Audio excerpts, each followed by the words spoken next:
Hey, Paul here, and I want to wish you a happy 4th of July weekend, and may you end the weekend with the same amount of fingers you started the weekend. So today I want to talk about how not to overeat this holiday weekend, or any other weekend for that matter. So I hear this a lot from my clients. They're successful with their nutrition Monday through Friday, but as soon as the weekend hits, all bets are off, especially during the holiday weekend. So before you know it, it's a cheat meal, becomes a cheat day, which becomes a cheat weekend, booze, bread, fried food, undoing all the progress they made during the week. So if this is a problem for you too, I want to share some tips on how to avoid weekend overeating, and some of them may surprise you. So these tips are from a recent article I came across from Precision Nutrition, which I'm certified in, but I know you're busy, so I summarize it for you. So aim for good enough, not perfect. If you sit down for lunch or whatnot with your friends and they don't offer you kale and quinoa salad, those bastards, you usually have for lunch during the week, how should you respond? So a lot of people have an all or nothing approach, might say, screw it, have a bacon cheeseburger, a heaping helping of fries, and then just keep going. But if you stop trying to be perfect and aim for a little bit better, your weekends will be much more successful. So you can still have the burger, but try to have it in a lettuce wrap instead of a bun, and substitute some greens for the fries. And ditch the food rules. Do's and don'ts take up a lot of mental space and energy and aren't really helpful when it comes to eating healthier. Here's an example of how food rules go.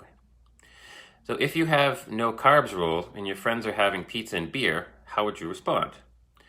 Most of us could hold out for a while, but eventually we're going to grab a slice, and here's the difference. Someone obsessed with food rules might rationalize having several slices in beers because, they've blown their diet anyway, so what's the difference? The difference is several thousand calories, Karen. It's okay to have pizza. It's okay to have beer. Enjoy one of each and let hunger be your guide, not food rules. Give up on cheat days. If you have a scarcity mindset during the week, the opposite of scarcity is abundance. So not giving yourself permission to eat whatever you want in the proper quantities can lead to binging on the weekend, which is bad. So have dessert on Tuesday night if you're hungry and in the mood for it, or any other night if you want it.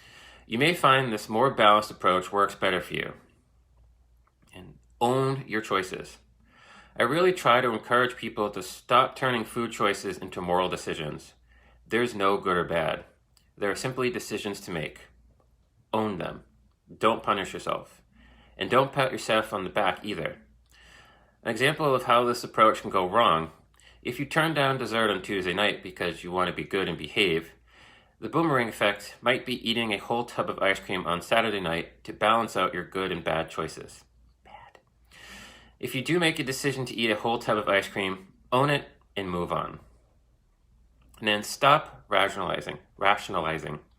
If you have to make an excuse every time you make an unhealthy food choice, it's going to be very difficult to identify the actual reason you're overeating.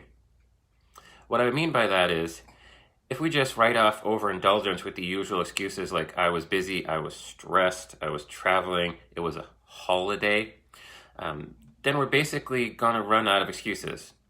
So what if you stopped each time and thought, why am I doing this? You may discover the root cause of your overeating and regain your power over it. So I hope these tips help you embark on a healthy holiday weekend with better command of your decisions. So have fun, be safe, indulge if you want to. Just be sure to consciously make that decision, own it, and stop trying to be perfect and stop making excuses. And again, please end the weekend with the same amount of fingers you started with. So this is your friend and coach, Paul F. Sweat, certified personal trainer, signing off. And until next time, train smart, train hard, train safe, train the sweat.